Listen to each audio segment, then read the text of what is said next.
시간 함께 하나님 말씀 보시겠습니다. 함께 보실 하나님 말씀은 사도행전 1장 8절 말씀입니다.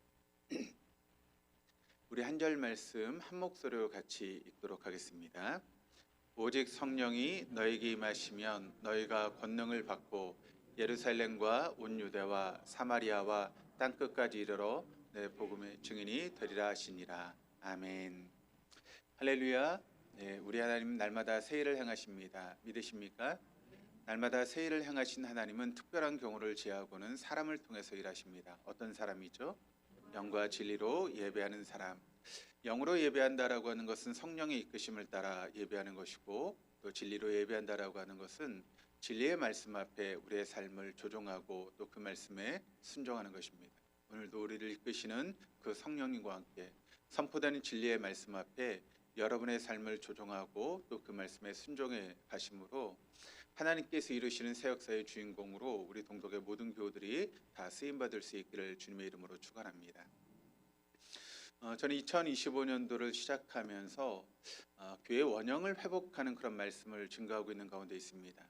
또 육의 시대가 지나고 혼의 시대가 지나고 영의 시대를 살고 있는데, 영의 시대를 살아가는 우리 동덕교회 성도들이 최소한도의 그런 말씀, 그 지식으로 무장시키려고 하는 그런 말씀을 준비하고 또 증거하고 있는 가운데 있습니다. 그래서 말씀을 함께 하고 있는데, 때로는 선포되는 말씀이 지루한 말씀일 수도 있습니다. 그럼에도 불구하고 왜 우리가 그 말씀을 들어야 되는가? 우리가 신앙생활하면서 느끼는 것은 무엇인가 하면, 우리가 신앙생활이 사람의 눈치를 보며 하는 그런 신앙생활이 될 때가 많이 있다는 것입니다. 사실 우리의 신앙생활은 사람의 눈치를 보며 하는 그런 신앙생활이 아니라 하나님의 눈치를 보며 신앙생활해야 되는데, 하나님의 눈치는 보지 않고 그저 사람의 눈치를 보면서 신앙생활하는 그런 경우들이 있게 되죠. 그래서 우리가 항상 물어야 될 물음 무엇인가 하면, 예수님이라면 어떻게 하셨을까라고 하는 그런 물음을 항상 물어야 되고, 그 물음에 대한 답을 우리가 가지고 있을 수 있어야 됩니다. 성경 말씀을 보시면 예수님의 공생의 시간을 보내셨는데, 그 공생의 시간 동안 예수님이 선포하셨던 말씀은 어떤 말씀인가 하면 바로 하나님의 나라를 선포하시는 그런 말씀을 하셨습니다. 그리고 예수님을 이어서 그 말씀을 증거해야 될 예수님의 제자들을 훈련시키는 그런 모습들을 우리가 보게 되고, 그리고 나서 하늘로 올라가셨죠. 그리고 주님은 내가 다시 오게 될 텐데 그때는 반드시 너희를 데려가겠다라고 그렇게 말씀하셨습니다. 그러니까 저는 예수님이 하신 대로 하나님 나라를 선포하고 또 우리 동덕교회 성도들을 제자로 훈련시키고 또 하나님 나라를 준비하는 그런 삶을 살게 되면 되는 것입니다. 그런 의미에서 생각해 보면 저는 우리 동덕교회의 영적인 의사라고 이야기할 수 있습니다.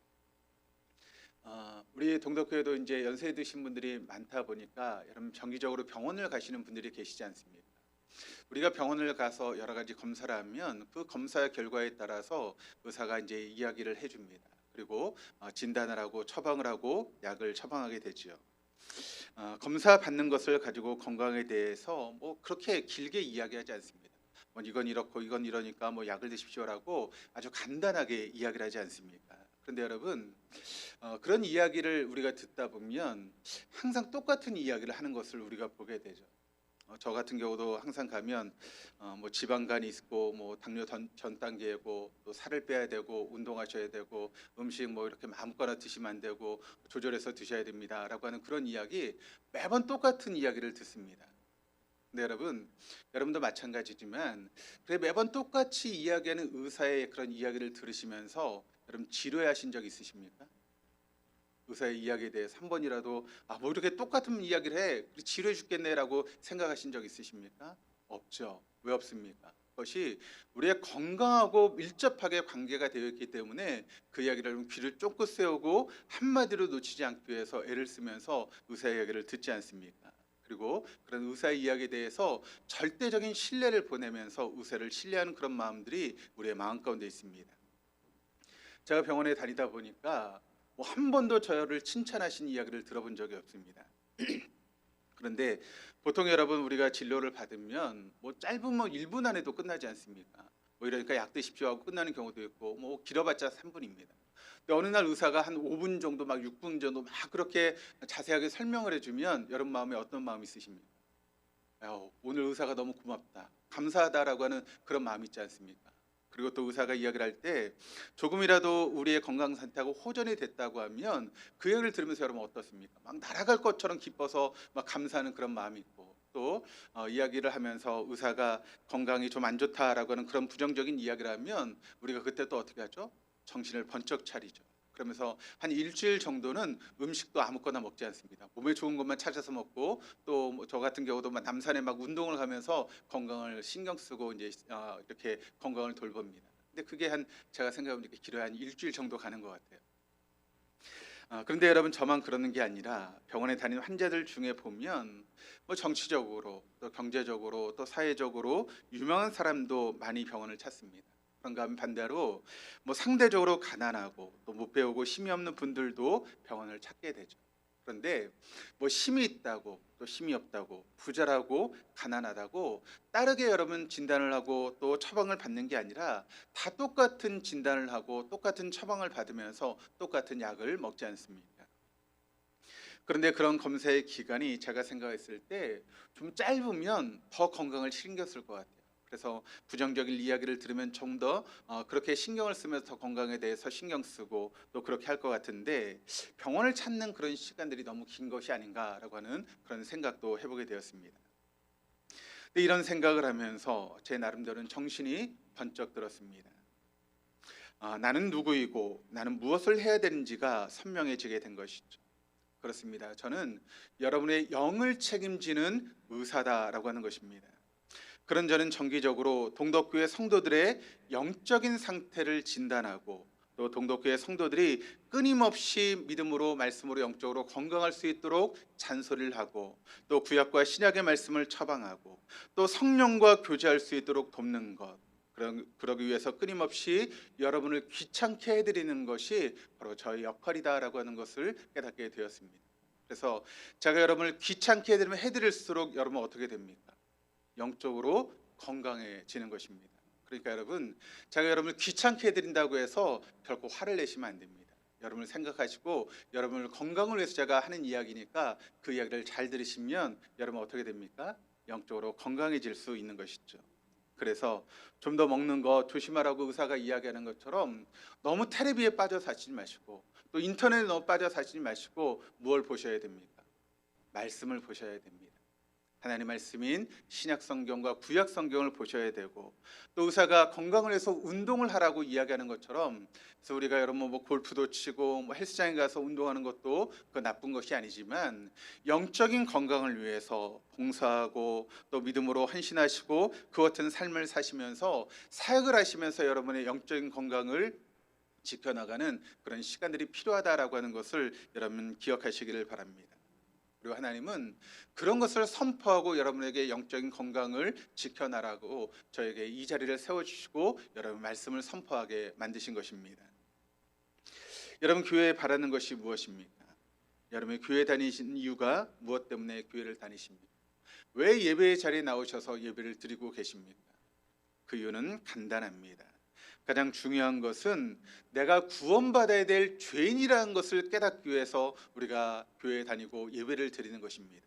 그리고 예수 그리스도께서 나의 죄를 담당하시고 십자가에 죽으셔서 나의 구세주가 되셨다라고 하는 것을 믿는 것, 그리고 주님께서 내 생명의 주인이심을 고백하는 것, 그러기 위해서 우리가 이 자리에 나와서 예배를 드리고 있는 것이죠. 그런 의미에서 보면 교회는 약국이 아닙니다. 교회는 헬스장이 아닙니다. 교회는 시기한 호텔이 아닙니다. 연극을 구경하는 그런 관람소가 아니라는 것이죠. 교회는 내가 죄인임을 깨닫고 구세주이신 주님을 통해서 그 죄의 문제가 해결되었으니 나의 구세주 되시는 그 주님을 내 삶의 주인으로 삼고 그 주님만을 붙들고 또 붙잡고 또 붙잡으면서 믿음으로 살아가는 것, 그것을 확인하는 장소가 바로 교회라고 하는 것을 여러분 잊지 마시기를 바랍니다. 제가 마지막까지 이 본분을 망각하지 않고 주어진 역할을 최선을 다해서 감당할 수 있도록 여러분 저를 위해서 기도해 주시기를 바랍니다. 정말 간절히 부탁드리기는 제가 그런 사명을 잘 감당할 수 있는 목사가 될 수 있도록 여러분 깨어서 기도해 주시기를 다시 한번 부탁드립니다. 그러므로 예배는 바로 영적인 의사 앞에 서는 것이다라고 하는 것을 여러분 결코 잊지 마시기를 바랍니다. 예배를 통해서 여러분의 영적인 상태를 진단받고 있는 것입니다. 그리고 그렇게 진단받으면서 내가 어떻게 영적인 건강을 책임져야 되는가 처방을 받는 것이 바로 예배의 시간인 것이죠. 여러분 그 귀한 시간에 의사에게 어저께 일어났던 세상적인 이야기를 듣기 위해서 우리가 여러분 의사를 찾는 것이 아니지 않습니까? 여러분 의사에게 가셔서 내가 이런 취미를 가지고 있다고 어제 이런 일이 있었다고 그런 이야기를 들으십니까? 그렇지 않죠. 우리의 육체적인 건강에 대한 이야기만 듣고 돌아오지 않습니까? 그 시간도 여러분 짧은 시간인데 뭐 세상에서 어떤 일이 일어났다고 의사하고 뭐 여러 세상적인 그런 정치 이야기하고 사회적인 이야기하고 그런 이야기를 나누지 않는 것처럼 우리가 이 자리에 와서 들어야 될 말씀은 세상적인 이야기가 아니라는 것입니다. 우리가 지나갔던 그런 과거의 그런 정치적인 이야기, 그런 이야기를 듣기 위해서 우리가 이 자리에 모인 것이 아니라는 것입니다. 우리의 영적인 상태가 어떻고 영적인 건강을 위해서 우리가 무엇을 해야 되는가, 그 이야기를 듣기 위해서 우리가 이 자리에 모였다라고 하는 것을 여러분 항상 기억하시기를 바랍니다. 정신을 바짝 차리고 지금 나의 영적인 상태가 어떠한 상태인지, 문제가 있다면 내가 영적으로 무엇을 바꿔야 되는지, 또 무엇을 힘써야 되는지를 집중하시기를 바랍니다. 만약 우리에게 문제가 없다면 이 상태를 유지하고 발전시키기 위해서 또 우리는 어떤 삶을 살아가야 되는지에 대해서 집중해서 정말 주님의 좋은 제자가 되기 위해서 이 자리에 모여서 우리가 예배를 드리고 말씀을 듣는 것이다라고 하는 것을 여러분 기억하시기를 주님의 이름으로 축원합니다. 그런데 우리의 착각은 우리가 주일 예배에 참석하는 것을 주일 성수라고 착각하는 그런 착각들이 우리에게 있습니다. 주일 예배를 지키는 것은 주일 예배의 성수이지 주일 성수일 수는 없다는 것입니다. 우리가 주일 예배를 통해서 영적인 의사로부터 진단을 받고 처방을 받으면 나머지 이어지는 시간에 함께 우리가 모여서 식탁에 교제를 나누고 또 함께 사역도 하고 함께 모임을 가지면서 우리의 그런 부족한 부분에 대해 서로 지적도 해주고 때로는 격려도 해주고 또 기도도 해주고 위로도 해주는 그 같은 시간을 우리가 이 주일 시간을 통해서 가지게 되는 것입니다. 그것이 바로 우리의 소그룹 모임일 수도 있고 뭐 아니면 기관의 모임일 수도 있고 그 위에 함께 모여서 그런 신앙적인 이야기를 할 수 있는 그런 시간이 될 수도 있는 것이죠. 그것이 바로 온전한 주일 성수라고 하는 것을 기억하시기를 바랍니다. 그런데 이 모든 것을 그저 주일 예배 한 시간에 끝내려고 하니까 거기에 문제가 생기는 것입니다. 예배 시간에 의사인 목회자로 하여금 말씀을 들으면서 여러분 영적인 진단을 받는 것입니다. 병원에서 3분이면 끝나는데 한 5분 정도 말씀을 해주시면 여러분 그것이 얼마나 감사한 일입니까? 또 꾸중을 듣게 되면 그 꾸중조차도 여러분 귀하고 감사한 마음으로 우리가 듣지 않습니까? 아, 의사가 나를 정말 생각해 주고 있구나라고 하는 그런 마음이 들어서 오히려 꾸중을 들으면서도 의사에게 감사하는 마음이 있지 않습니까? 왜 그렇습니까? 우리 육적인 건강을 지키려고 하다 보니까 의사의 그 소리도, 듣기 싫은 소리도 우리가 감사함으로 받는 것 아니겠습니까? 그렇다면 영적인 부분도 마찬가지입니다. 우리가 말씀을 들을 때 그 말씀이 좀 내 귀에 거슬리는 말씀이라 할지라도 우리가 그 말씀을 들어야 됩니다. 왜요? 우리의 영적인 건강을 위해서. 여러분들이 영적으로 건강하라고 목회자들이 선포하는 말씀을 귀찮은 말씀으로 또 듣기 싫은 말씀으로 듣는 것이 아니라 아, 이것이 내가 영적으로 건강을 위해서 꼭 들어야 될 말씀이구나라고 하는 그런 마음을 가지고 말씀을 들을 때 그 말씀이 여러분의 영을 살리고 있다라고 하는 것을 믿으실 수 있기를 바랍니다.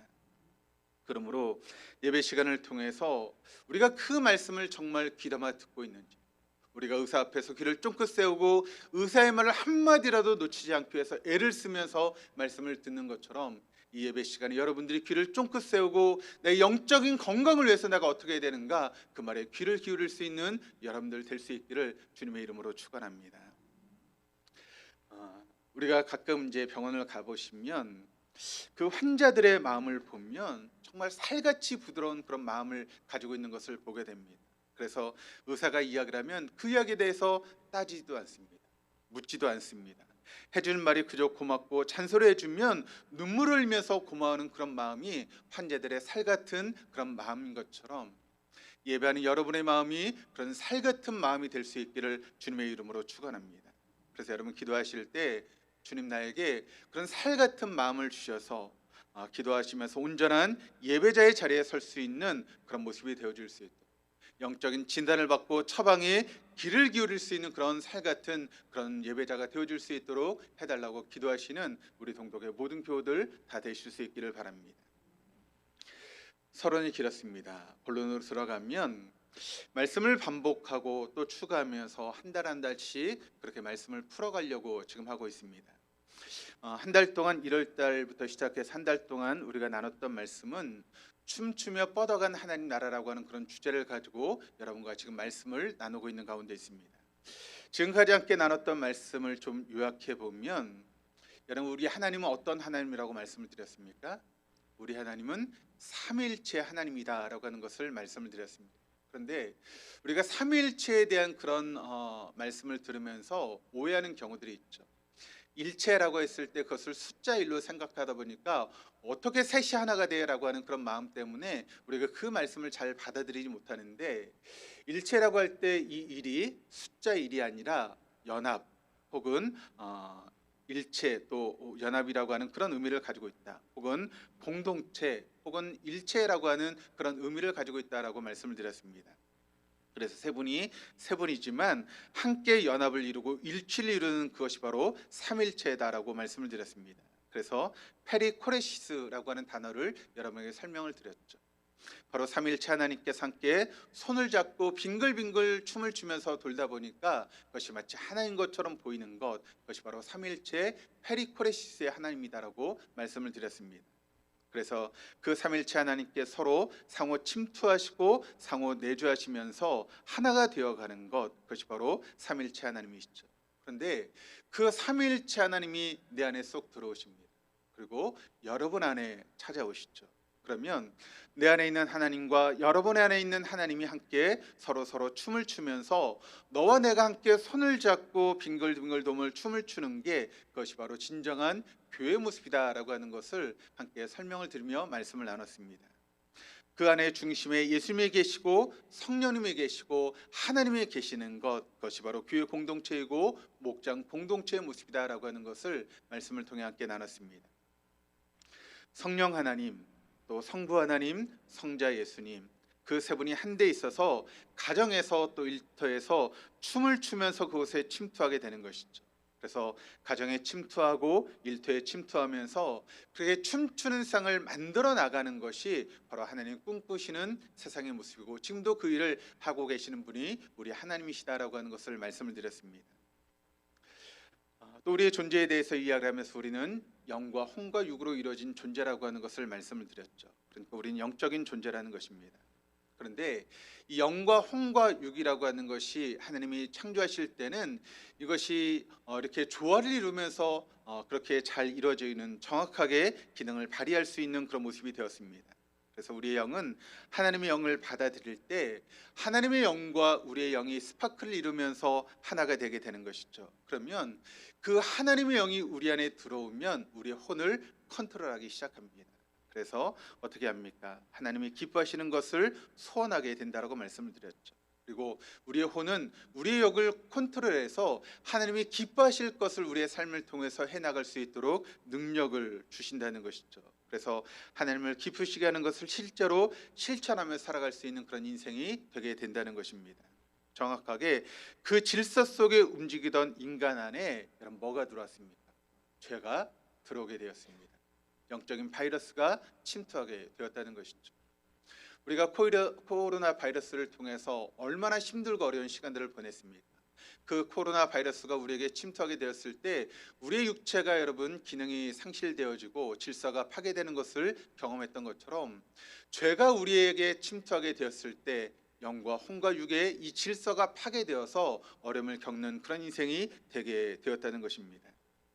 그런데 이 하나님이 창조하신 원형을 회복하기 위해서 누가 오셨는가 하면 예수님께서 오셨다는 것입니다. 예수님을 믿을 때 모든 것이 다 새로워지게 되는 것이죠. 그리고 예수님이 오셔서 바로 하나님 나라가 시작되게 된 것입니다. 그런데 여러분, 그 하나님 나라가 완성되는 때가 언제라고 말씀을 드렸죠? 언제 완성이 됩니까? 주님께서 재림하실 때 그 하나님 나라가 완성되게 되는 것입니다. 그러니까 우리는 지금 어떤 시대를 살고 있는가 하면 하나님 나라가 시작되었고 하나님 나라가 완성되기까지 그 중간의 시대를 살아가고 있는 것이 바로 우리의 모습이라는 것이죠. 그런데 지금 우리가 이 중간의 시대를 살아가고 있는데 이 중간의 시대를 누가 여러분 왕노릇하고 있는 세상입니까? 사단이 왕노릇하고 있는 그런 세상이라는 것이죠. 그러므로 사단이 왕노릇한 이 세상 가운데 사단이 누구인지 그 정체성을 우리가 바로 알아야 된다는 것입니다. 그리고 지금 그 사단은 무엇을 하고 있습니까? 지금 그 사단은 우는 사자와 같이 산길자를 찾고 있다라고 하는 것을 성경이 우리에게 증거하고 있습니다. 사단의 조직표를 보여드렸는데 다시 한번 사단의 조직표를 보시면 제일 위에 사단은 단수로 되어 있습니다. 그런데 그 밑에 여러 졸개들을 가지고 있죠. 통치자들이 있고 권세들이 있고 세상의 주관자들이 있고 악의 영들이 있습니다. 통치자들은 국가의 영, 그래서 어떤 나라의 정치 권력을 지배하는 악한 영들이다라고 말씀을 드렸고, 권세들은 주로 지역의 집단의 영들입니다. 또 세상 주관자들은 사상의 영, 정치라든가 문화라든가 그런 것들을 통해서 우리를 변질시키는 그런 영들이고, 또 악의 영들은 개인의 영들이어서 개인적으로 그런 말이나 생각들을 잘못하게 해서 이렇게 상처를 주는 말들, 또 상처를 주고받는 그런 행동들을 하게 된다는 것이죠. 그래서 우리는 이런 사단의 정체를 분명하게 알 수 있어야 한다는 것입니다. 왜냐하면 우리의 싸움은 혈과 육에 대한 그런 싸움이 아니기 때문에 그렇습니다. 우리의 싸움의 상대가 인간이 아니라는 것입니다. 사람이 아니라는 것이죠. 악한 영들에 대한 그런 싸움, 영적인 싸움을 해나가고 있는 것이 우리의 모습이기 때문에 그 영의 모습을 우리가 정확하게 파악하고 영을 대적할 수 있는 그런 모습들이 우리에게 필요하다는 것이죠. 적을 알아야 우리가 여러분 싸움에서 이길 수 있는 것처럼 우리의 적은 사단이라고 하는 것, 또 사단이 부리고 있는 영이라고 하는 것을 알아야 우리가 이 영적인 싸움에서 승리할 수 있는 것 아니겠습니까? 베드로가 예수님에 대한 신앙 고백을 했습니다. 주는 그리스도시요 하나님의 아들이십니다라고 하는 그런 신앙 고백을 하게 되었을 때 주님께서 베드로의 그 신앙 고백을 칭찬하시고 베드로를 칭찬하시는 그런 모습을 보게 됐죠. 근데 그 순간 사단이 베드로의 마음 가운데 침투했습니다. 그래서 주님께서 십자가를 지려고 했을 때 그것을 막아서는 베드로의 모습을 우리가 보게 됩니다. 그때 여러분 예수님께서 베드로에게 어떤 이야기를 하고 있습니까? 사단아 뒤로 물러가라. 너는 나를 넘어지게 하는 자다라고 하는 그런 말씀을 예수님 베드로에게 하고 계시죠. 여러분 그 말씀이 베드로가 사단이라고 하는 그런 이야기입니까? 그것이 아니죠. 베드로 안에 있는 사단에 대해서 예수님이 말씀하고 있는 것입니다. 그러니까 베드로 안에 있는 사단을 내쫓기 위해서 주님께서 그런 말씀을 하고 계시는 것입니다. 사단의 정체를 정확하게 파악하고 계셨던 것이죠. 그렇다면 여러분 베드로에게만 그런 사단이 침투하겠습니까? 우리에게는 사단이 침투하지 않습니까? 우리에게도 사단이 얼마든지 침투할 수 있다는 것입니다. 그래서 우리가 하나님의 일을 하는 것을 방해하게 만들고 영적인 그런 전투에서 패배하게 만드는 것이 바로 사단이 부리는 영의 모습이다라고 하는 것을 우리가 알고 있어야 하는 것이죠. 여러분 우리의 믿음이라는 것이 무엇입니까? 우리가 믿음을 가지고 있다면 그 믿음은 성장하고 있어야 된다라고 하는 것을 말씀을 드렸죠. 또 믿음이 성장한다라고 하는 것을 성경적으로 풀어보면 세 개의 단계를 거치고 있다라고 하는 것을 보게 되는데, 우리가 영적으로 건강하면 반드시 믿음의 성장이 이루어지게 되는데 영적으로 건강한 사람들에게 나타나는 단계가 있다는 것입니다. 첫 번째는 어떤 단계인가 하면 바로 신분의 변화로부터 우리의 영적인 단계가 시작되게 된다는 것입니다. 영적으로 다시 태어나게 된다는 것이죠. 삼위일체 하나님을 제가 계속 강조하고 이야기를 하고 있는데, 우리가 예수님을 영접한다라고 하는 것은 어떤 의미가 있는가 하면 예수님만 영접하는 것이 아닙니다. 예수님을 영접할 때 하나님도 영접하는 것이고 성령님도 함께 영접하는 것입니다. 그러니까 세 분이 함께 우리에게 오시게 된다는 것이죠. 그리고 그 예수님을 영접하게 될 때 우리가 어떤 일이 일어나는가를 성경이 우리에게 분명하게 이야기를 하고 있는데, 요한복음 1장 12절 말씀을 같이 한번 보도록 하시겠습니다. 같이 읽겠습니다. 영접하는 자 곧 그 이름을 믿는 자들에게는 하나님의 자녀가 되는 권세를 주셨으니. 자, 여기 권세라고 하는 단어가 나오고 있는데 어떤 권세입니까? 우리가 예수님을 영접하면 어떤 권세가 우리에게 주어지게 되죠? 하나님의 자녀가 되는 권세가 우리에게 주어지게 된다. 다른 말로 이야기를 하면 하늘의 시민권이 우리에게 주어지게 된다라고 하는 그런 이야기입니다. 여러분 지금까지 우리는 어떤 삶을 살았습니까? 사단의 종노릇하는 인생을 살아왔던 것이 저 여러분의 인생 아닙니까? 그래서 사단의 종노릇하면서 세상에서 여러분 물질을 추구하고 권력을 추구하고 세상의 즐거움을 추구하는 그런 인생을 살아왔다면 이제 우리가 예수님을 영접하는 그 순간 우리의 신분의 변화가 일어나서 하나님의 자녀가 되는 그런 놀라운 권세, 또 하늘의 시민권을 가지게 되는 그런 권세를 가지게 된다는 것입니다. 미국의 대통령이 바뀌었습니다. 트럼프라고 하는 사람이 대통령이 되었는데 그 트럼프가 대통령이 되면서 행하고 있는 그런 정책이 있는데 어떤 정책인가 하면 불법 이민자들을 추방하는 그런 정책을 지금 펴고 있습니다. 그래서 많은 불법 이민자들이 지금 미국에서 쫓겨나가고 있는 그런 모습이 지금 나타나고 있죠. 그리고 미국의 시민권을 아무나 받지 못하도록 하는 그런 일들을 지금 하고 있습니다. 근데 여러분 우리나라에도 불법 체류자들이 있죠. 그래서 그런 시민권을 갖지 못한 사람들은 늘 조마조마한 마음을 가지고 인생을 살아갑니다. 혹시 우리가 언제 붙잡혀서 이 나라에서 쫓겨날까라고 하는 그런 불안한 마음을 가지고 살아가는 그런 사람들에게 만약 그 나라의 시민권이 주어진다라고 하면 여러분 그것이 얼마나 감격적인 일이겠습니까? 그것보다 기쁜 일은 아마 없을 것입니다.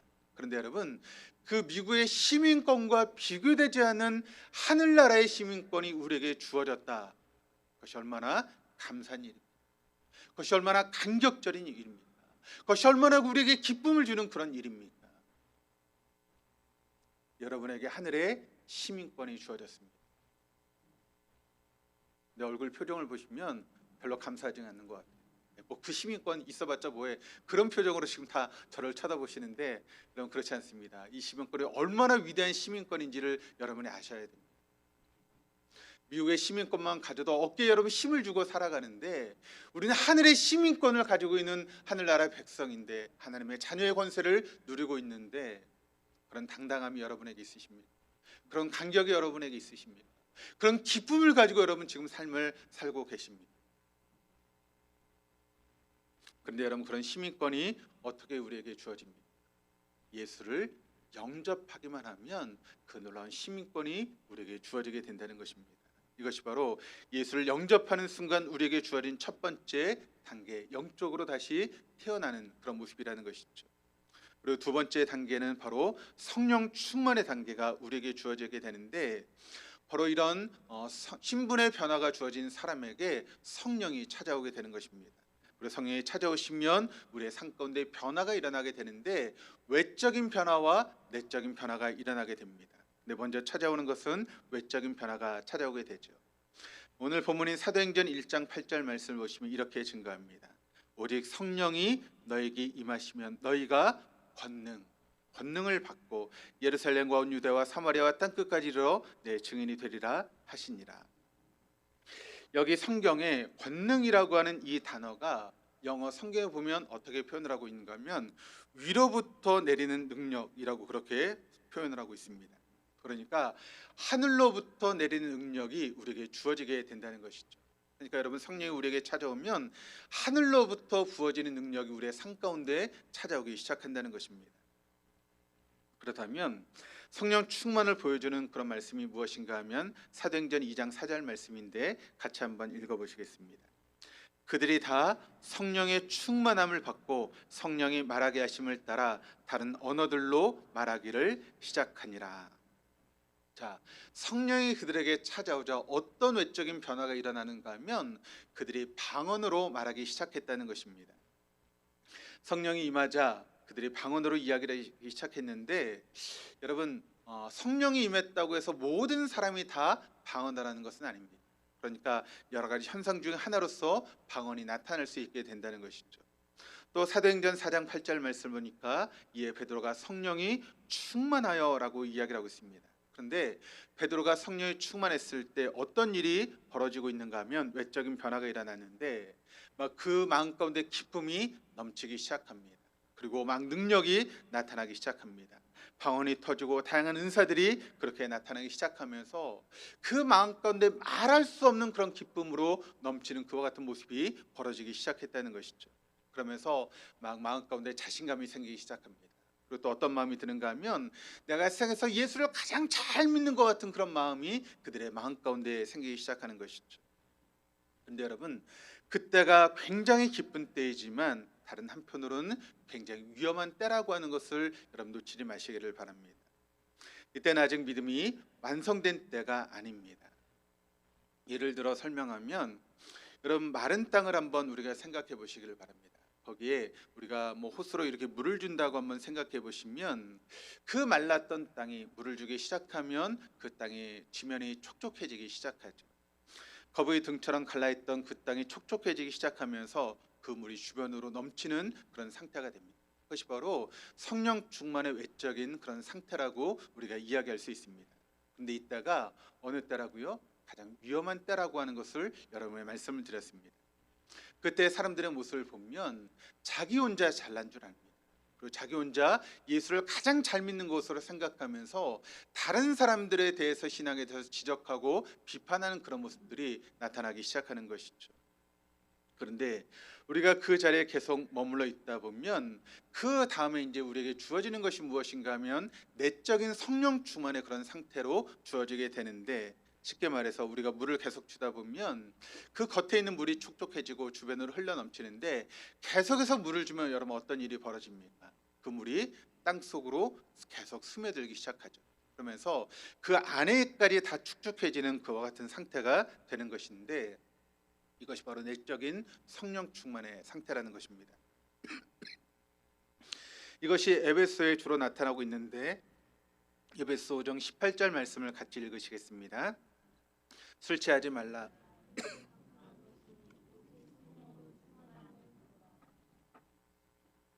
여기 성령 충만함을 이야기를 할 때 영어 성경을 보니까 성령으로 가득 채워지는 상태, 그것이 바로 성령 충만한 상태다라고 이야기를 하고 있습니다.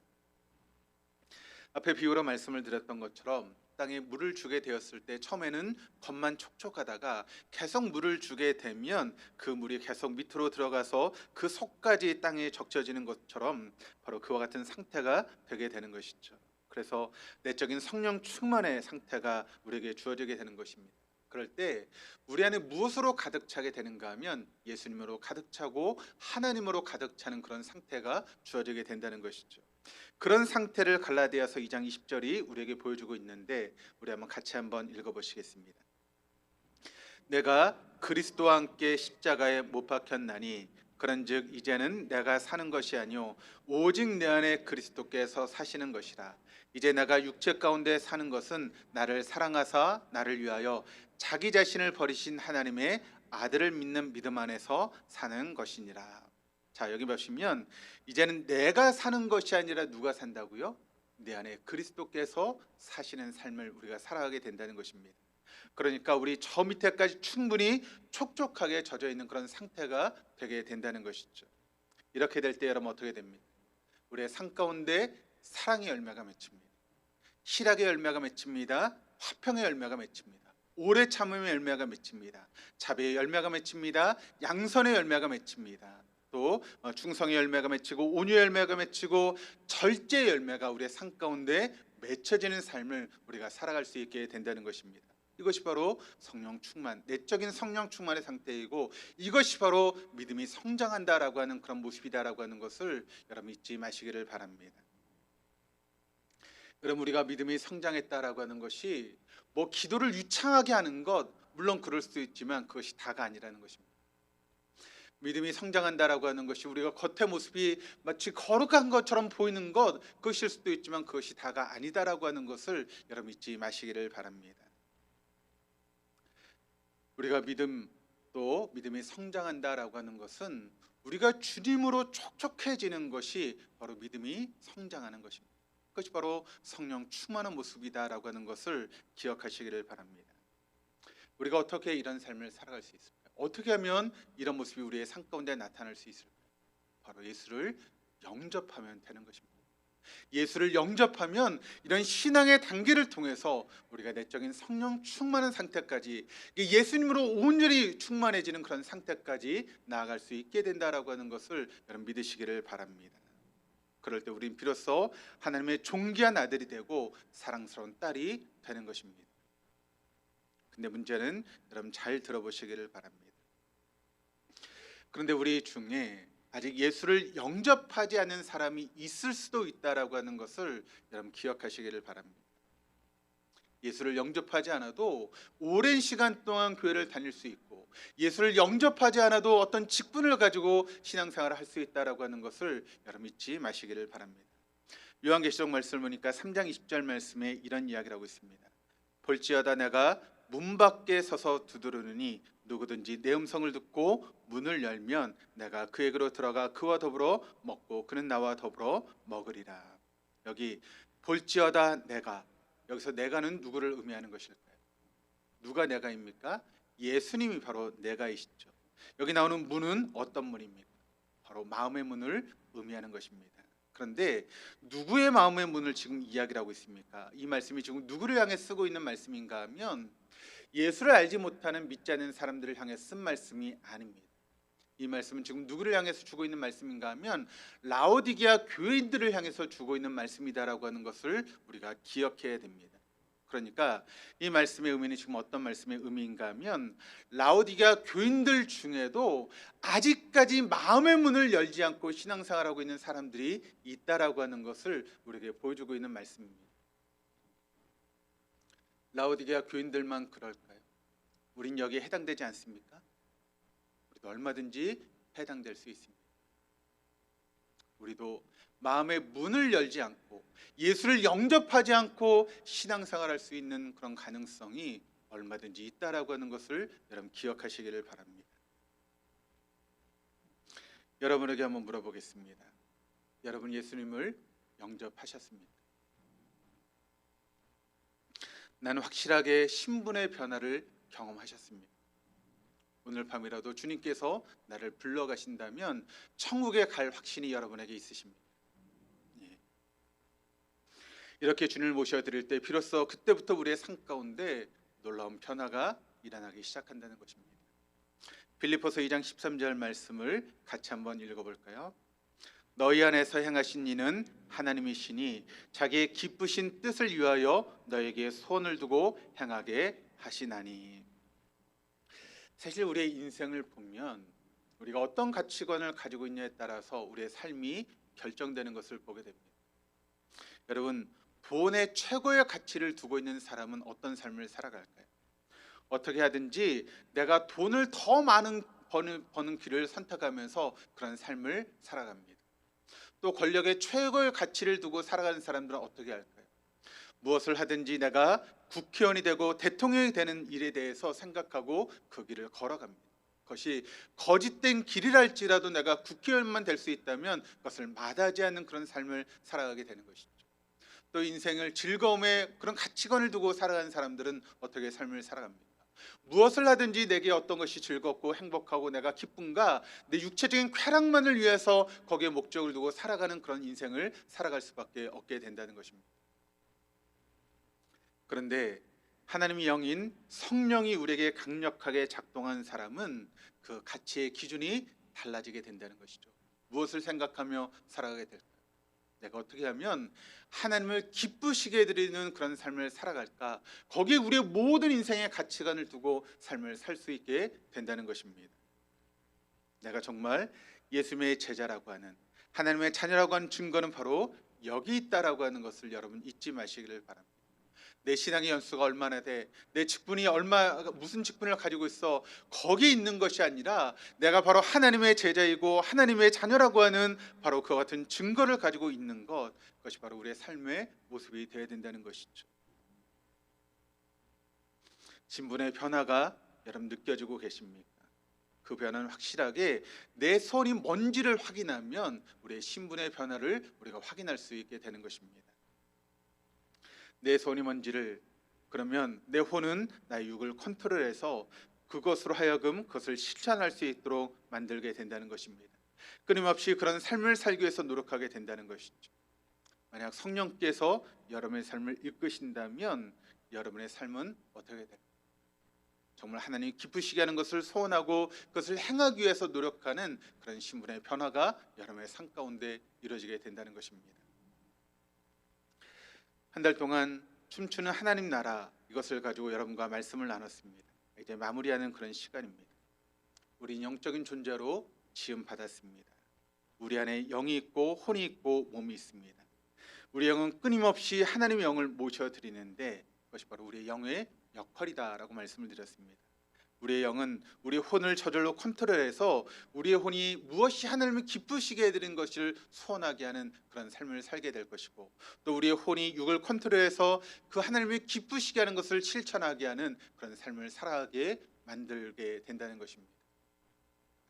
저는 사랑하는 우리 동도의 교우들이 이런 신분의 변화를 통해서 성령 충만함으로 삶을 살아가시면서 무엇이 하나님을 기쁘시게 하는 것을 생각하고 그 하나님을 기쁘시게 하는 것을 실천하며 살아갈 수 있는 우리 동도의 모든 교우들 다 될 수 있기를 주님의 이름으로 축원합니다.